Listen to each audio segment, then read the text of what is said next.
고린도 교회 성도들에게 그리스도를 아는 냄새에 관하여서 말씀을 할 때 그 배경이 사도 바울이 드로아라고 하는 곳에서 디도를 만나기로 했어요. 디도는 사도 바울이 고린도로 파송을 하여서 그곳의 상황들을 알아보라 하고 드로아에서 만나서 그것을 듣고 고린도를 다시 방문하고자 하였는데 그 드로아에서 만남이 성사되지 못하였습니다. 그런데 바울은 마게도냐로 가야 돼요. 그래서 어쩔 수 없이 마게도냐로 가게 되었는데 나중에 그를 만나게 되면서 보고를 듣게 되어집니다. 고린도 교회 성도들이 당신이 쓴 편지를 읽고 회개하였습니다 하는 보고를 듣고 사도 바울이 너무나 기뻐서 감격하면서 그 이후의 말씀들을 하고 있는 내용입니다. 우리 수료자들을 비롯해서 모든 성도님들은 이제 부평동북교회 교인으로서 성도의 삶을 살아가게 될 터인데 과연 어떠한 삶을 살아야 될 것이냐?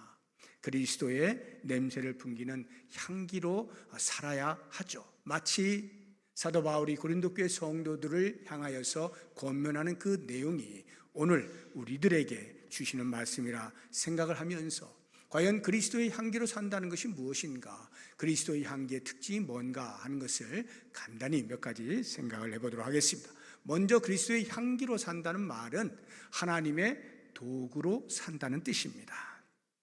14절을 보시게 되면 항상 우리를 그리스도 안에서 이기게 하시고 그리스도 안에서 이기게 하십니다. 승리를 주십니다. 그런데 그리스도 안에서 주십니다. 다시 말하면 우리의 힘으로 싸워 이기는 것이 아니라 그리스도를 통하여서 우리로 이기게 하신다는 말이고 그것이 곧 하나님의 도구로 사용된다는 뜻입니다. 그런데 이렇게 이기는 것과 냄새와의 관계를 다시 14절 보시면 우리로 말미암아 각 처에서 그리스도를 아는 냄새를 나타내시는 하나님께 감사한다.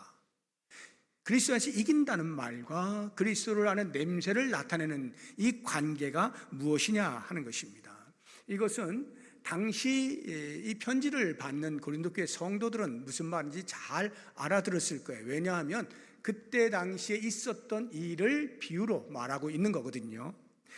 로마인들이 늘 전쟁을 하잖아요. 그러면 승리를 하고 이제 돌아옵니다. 그러면 개선 장군이 되잖아요. 그 장군이 앞에 서고 그 부하들이 같이 쫙 이제 행진을 하는 것입니다. 그 행진을 하는데 카피톨리누스라고 하는 산에 주피터 신전이 있어요. 그 신전까지 가는 동안에 양옆에 사람들이 서서 팍 박수를 쳐주고 이렇게 합니다. 그리고는 그 신전에 도착을 하면 거기에서 희생 제물을 바치고 향을 피워요. 그 향이 이제 냄새가 이렇게 나는 거죠. 그러면 사람들은 승리하고 돌아갔구나 하는 것을 알게 되는 것입니다. 그걸 비유로 지금 사도 바울이 이야기하고 있는 거예요. 예수 그리스도께서 십자가에 못 박혀 죽으셨을 때 그것은 곧 하나님을 향한 희생 제물이에요. 희생 제물이 되어져서 바쳐진 겁니다. 그 냄새가 하늘로 올라가는 것이죠. 그렇게 되어지면 사탄의 권세를 무너뜨린 거예요. 예수님이 사탄과의 전쟁에서 승리하신 것을 의미하는 것입니다. 그러면 우리가 그리스도 안에서 이긴다, 하나님이 우리를 그리스도 안에서 이기게 하신다 하는 말은 그리스도께서 사탄과의 전쟁에서 승리하시고 개선하실 때 그 뒤를 따라가는 것입니다. 개선 장군 뒤로 부하들이 쭉 따라가면서 환호를 받는 것처럼 예수님께서 사탄과의 전쟁에서 승리하셔서 개선하실 때 우리가 함께 가는 거예요. 더 정확히 이야기하면 하나님께서 우리를 그리스도와 함께 그 개선의 행진에 끼워주시는 겁니다. 그것이 곧 그리스도를 아는 냄새를 풍기는 것이다 하는 의미예요. 하나님께서 한 영혼을 구원하실 때는요 반드시 우리 사람을 사용하셔요. 우리를 통해서 그 일을 이루셔요. 우리가 도구가 되는 거예요. 하나님의 백성들을 모으는 일에 우리를 도구로 사용하시는 거예요. 그래서 우리는 우리가 있는 자리에서 그리스도의 향기로 살아가면서 냄새를 풍겨서 복음의 진의, 그들을 구원코자 하는 하나님의 마음을 알려야 하는 것입니다. 내가 있는 자리, 그 자리가 어디가 되었든지, 직장이면 직장, 사업장이면 사업장, 어느 자리가 되었든지 그리스도를 아는 냄새를 풍기는 거예요. 그리스도의 향기로 살아갈 수 있어야 돼요. 이것이 하나님의 도구로 산다는 의미입니다. 두 번째로 그리스도의 향기의 특징은요, 이 향기에 효력이 있을 거 아니에요. 냄새가 나는 그 효력이 있는데 그 효력이 상대성을 갖는다 하는 말입니다. 그것을 우리가 꼭 알 필요가 있어요. 냄새는 동일한데 그 냄새를 맡는 사람에 따라서 효력이 다르게 나타납니다. 개선 장군의 주피터 신전에 가서 희생제물을 드리고 향을 피울 때 그 냄새가 개선 장군과 함께한 부하들 그리고 그 백성들 로마인들은 얼마나 그 냄새가 좋겠어요. 승리를 상징하는 냄새잖아요.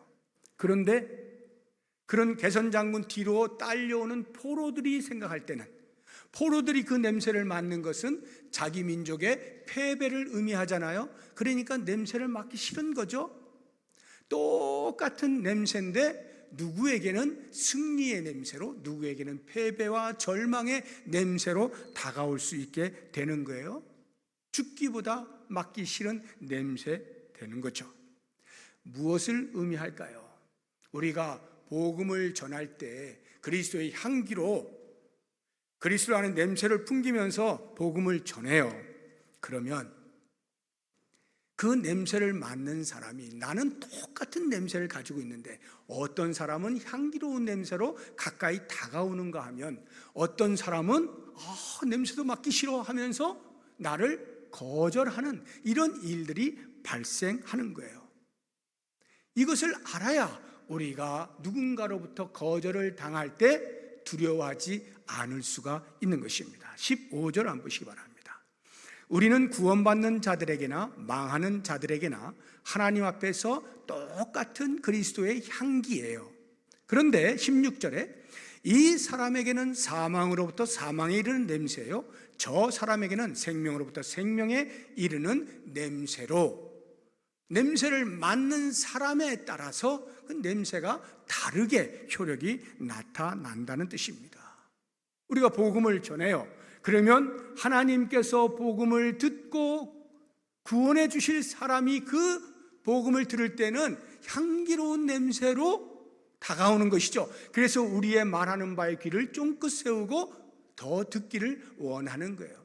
그런데 어떤 사람에게는 망하는 자들이라고 표현을 해놨죠. 망한다는 말은 예수를 거절하는 사람을 가리키는 거예요. 그런 망하는 자들에게는 사망에 이르는 냄새가 돼요. 우리가 입을 열어서 복음을 전하려고 하기만 해도 학을 떼요.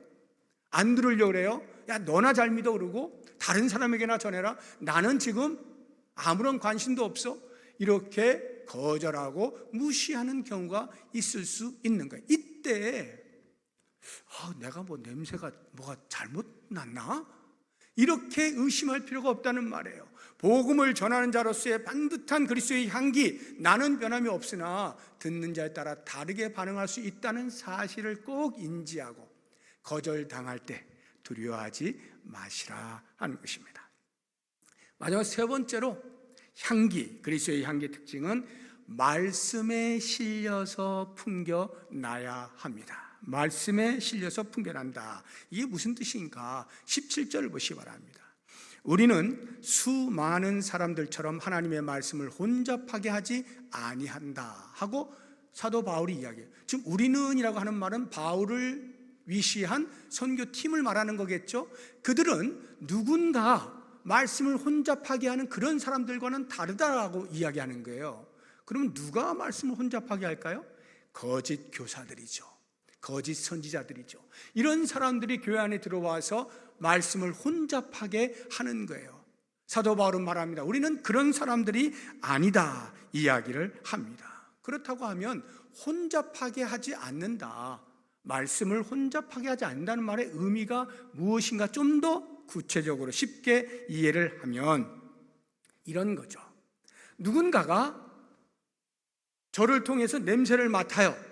복음의 냄새를 맡아요. 그런데 역겨워, 난 싫어, 이렇게 할 때에 그것 때문에 아이고 내가 뭔가 잘못됐나? 내 냄새가 잘못된 건가? 하고 그 사람이 좋아할 냄새로, 그 사람이 좋아할 향기로 나의 향기를 바꾸지 않는다는 말이에요. 내 향기를 바꾸지 않는 거예요. 다시 말하면 사람의 귀에 듣기에 좋은 말로 바꾸어내지 않아요. 복음을 전하다 보면 그것이 때로는 어떤 사람들에게 책망의 소리도 들릴 수도 있거든요. 어떤 사람 듣기 싫은 말이 될 수도 있어요. 너 예수 믿지 않으면 지옥 가, 이런 말 들을 때 누가 좋아하겠어요? 그런데 그런 거는 사람들이 듣기에 싫어하니까 사람들이 듣기에 좋은 말로 바꾸어서, 내가 말하면 누구나 다 그래 이렇게 좋아할 것으로 바꾸지 않는 것이에요. 말씀을 혼잡하게 한다는 것은 이렇게 바꾸는 것을 의미하는데, 그렇게 하면 안 된다 하는 뜻입니다. 우리는요, 하나님의 말씀을 있는 그대로 전해야 돼요.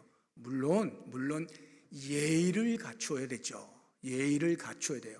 그러나 그 예의를 갖춤이 말씀을 바꾸는 것을 의미하지는 않습니다. 그래서 말씀에 한 자라도 더하거나 말씀에 한 자라도 빼지 않는 거예요. 요한계시록을 보게 되면요, 사도 요한이 환상을 보는데 그 환상에 나와 있는 그 모든 것들에서 어떤 것들은 더하고 어떤 것들은 빼면 이러이러한 저주가 있을 거야 하고 요한계시록 뒷부분에서 이야기하고 있거든요. 한번 보겠습니다. 계시록 22장 18절 이하를 보시면, 내가 이 두루마리의 예언의 말씀을 듣는 모든 사람에게 증언하노니 만일 누구든지 이것들 외에 더하면 하나님이 이 두루마리에 기록된 재앙들을 그에게 더하실 것이요, 만일 누구든지 이 두루마리의 예언의 말씀에 제하여 버리면 하나님이 이 두루마리에 기록된 생명나무와 및 거룩한 성의 참여함을 제하여 버리시리라. 물론 이 말씀은 사도 요한이 본 환상에 대한 기록을 이야기하는 것이긴 합니다만, 좀 더 넓게 보자고 하면 성경 전체 말씀으로 우리가 확대 적용할 수가 있어요. 하나님의 말씀에 대하여 내가 임의로 더하면 요한계시록에서 이야기하고 있는 재앙을 더하여 우리에게 저주할 것이고, 만약 그 말씀에서 이건 듣기에 좀 사람들이 꺼리는 것 같아 하고 빼면 생명나무를 우리에게서 제하여 버리는 거, 우리가 생명체에 기록되어 있는 이름이 제하여져 버리는 이러한 저주를 받게 된다는 거예요. 하나님의 말씀은 있는 그대로 전하는 거예요. 우리가 복음을 듣고 변화되어져서 하나님의 자녀로 살아가면서 풍기는 냄새, 그 향기는 결코 변해서는 안 되는 거예요. 언제나 그 향기로 살아가는 거예요. 굉장히 중요한 말씀이에요. 그리고 그것이 곧 하나님의 말씀을 변개하지 아니하고 말씀대로 살아가는 것을 통하여서 나타나게 되는 것이고, 또 하나 말씀을 혼잡하게 하지 않는다는 것은 말씀 자체도 있지만 그 말씀대로 순종하여 사는 삶에 대한 이야기이기도 한 것입니다.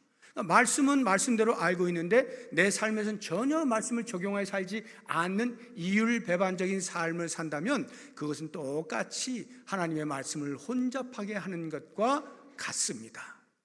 거짓 교사들이 그렇게 했거든요. 사람들이 듣기에 좋은 말들은 하였으나 정작 그들의 삶에서 그리스도인으로서의 증명되어진 삶은 없는 거죠. 그래서 말씀을 혼잡하게 하지 않는다는 것은 곧 우리의 삶에 있어서도 언행이 일치가 되어지는 그러한 삶을 살아내는 것을 의미하는 거예요. 우리가 진리인 하나님의 말씀에 진실되게 대하지 아니하고 거짓되게 대하면 우리의 삶 자체도 거짓된 것임이 틀림이 없는 것입니다. 이제 오늘 말씀을 전체로 다시 한번 정리해서 보면, 우리가 하나님의 사람들로 하나님의 자녀로 살아가면서 무엇보다 하나님의 도구로 복음을 전하는 귀한 일에 사용되어 져야 할 것이고, 그것은 곧 한 생명을 살리는, 한 생명이라도 주께로 돌아오게 하는 일에 쓰임받는 그러한 삶이 되어야 합니다. 이렇게 복음을 전하는 삶을 살아갈 때에 혹시 우리를 거절하는, 나를 거절하는 사람들을 만난다 할지라도 두려워하지 아니하고 겁내지 아니하고 순전한 말씀 그대로를 전하고 그 말씀대로 살아내는 삶을 통하여서 반드시 하나님께서 내가 알든지 모르든지 나를 통하여 일하시는 것을 그래서 하나님께 열매를 맺어드릴 수 있는 우리 귀한 모든 수료자들, 우리 성도님들 되시기를 주의 이름으로 축복합니다. 기도하겠습니다. 하나님 아버지 감사합니다. 오늘 5분의 성도님들이 새가족부의 모든 교육을 은혜 가운데 마치고 이렇게 하나님 앞과 성도들 앞에서 한 가족 된 것을 수료식을 통하여 인정하고 서로 축복할 수 있게 해주신 것 감사합니다. 하나님의 자녀로 산다는 것, 부평동북교회 성도로 산다는 것이 무엇인지, 예수 그리스도를 아는 냄새를 풍기는 그리스도의 향기로서 우리의 일상의 삶 어디에서나 멋지게 살아낼 수 있도록 축복하여 주시옵소서. 이제 삶의 현장으로 나아갑니다. 우리를 통하여 일하시는 하나님, 우리를 통하여 한 영혼이라도 주께로 돌아오는 놀라운 역사에 동참하고 쓰임받는 귀한 삶 살아내게 하여 주시옵소서.